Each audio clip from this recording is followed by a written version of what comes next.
के राज में मिला सम्मान, लेकिन अब जगह को भी तरस रहे हैं महाराज। अमित शाह से मिल लगा रहे हैं सिफारिश, समर्थकों को कहीं तो मिले कैबिनेट में जगह।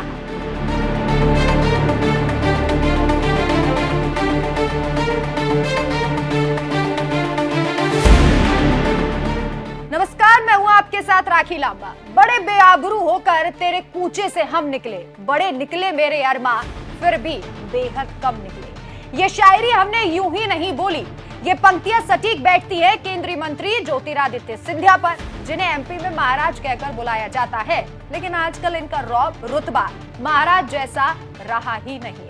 अब देखिए, जिनका शिवराज के राज में सीएम जैसा सम्मान किया जाता था, वीवीआईपी ट्रीटमेंट दिया जाता था, आज उसी सिंधिया को अपने समर्थकों को कैबिनेट में जगह दिलाने के लिए जद्दोजहद करनी पड़ रही है। नए सीएम मोहन यादव अब अपनी कैबिनेट में अपने ही लोगों को लाने की कोशिश में हैं, और शायद यही कारण है कि सिंधिया को अब शिवराज की याद भी सताने लगी होगी। एमपी कैबिनेट को लेकर अब बैठकों का दौर शुरू हो गया है। गृह मंत्री अमित शाह के साथ मीटिंग के बाद सीएम मोहन यादव पीएम नरेंद्र मोदी से मिलने पहुंचे। कहा जा रहा है कि मंत्रियों के नाम पर फाइनल मुहर लग गई है। मोहन यादव के दिल्ली लौटने से कैबिनेट विस्तार की तारीख सामने आ जाएगी। बड़े नेताओं से मिलने से पहले सीएम मोहन यादव ने गुरुवार को रात एमपी में सांसदों के साथ भोजन किया। इसके साथ ही एमपी की राजनीति पर चर्चा हुई। बताया यह जा रहा है कि कैबिनेट विस्तार को लेकर तमाम समीकरणों पर दिग्गज नेताओं के साथ चर्चा हुई है। इसमें क्षेत्रीय और जातिगत समीकरणों का खास ध्यान रखा जाएगा। यह भी कहा जा रहा है कि शिवराज सरकार में रह रहे मंत्रियों की छुट्टी हो सकती है। दरअसल इसके पहले की सरकार में ज्योतिरादित्य सिंधिया के लोगों का दबदबा था, उनके कई समर्थक अभी चुनाव भी हार गए हैं। इसके बाद ज्योतिरादित्य सिंधिया के कोटे से भी मंत्रियों की संख्या इस बार कैबिनेट में कम होगी। ये कहा जा रहा है कि उनके खेमे से संभावित चेहरों को मंत्रिमंडल में शामिल करने को लेकर सीएम मोहन यादव के साथ चर्चा हुई है।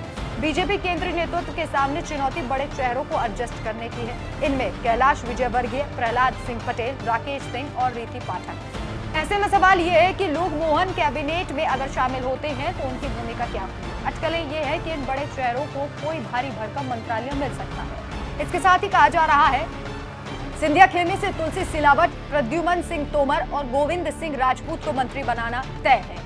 बीजेपी के कुछ नामचीन चेहरे इस बार ड्रॉप भी हो सकते हैं। वैसे ये चेहरे हैं जो बीजेपी की ही हर सरकार में कैबिनेट मंत्री रहे हैं। यानी साफ तौर पर कहा जा रहा है कि सिंधिया जी के अब एमपी में बीजेपी में उतने अच्छे दिन नहीं है जितना वो समझ रहे हैं। मोहन यादव शिवराज सिंह चौहान नहीं है जो अपने गले का निवाला भी निकाल कर आपको दे दे। और ऐसे में सिंधिया जी को अब सोचना होगा कि आगे उनका राजनीतिक भविष्य एमपी में क्या होने वाला है। और इसके साथ ही उनको ये भी समझना होगा कि शिवराज सिंह चौहान जैसा नेता जो सीएम रहते हुए अपने साथ के नेता को सीएम जैसा ही ट्रीटमेंट दिलाए, वो मोहन यादव कतई नहीं है। आपकी क्या राय है, हमें कमेंट करके जरूर बताएं। नमस्कार।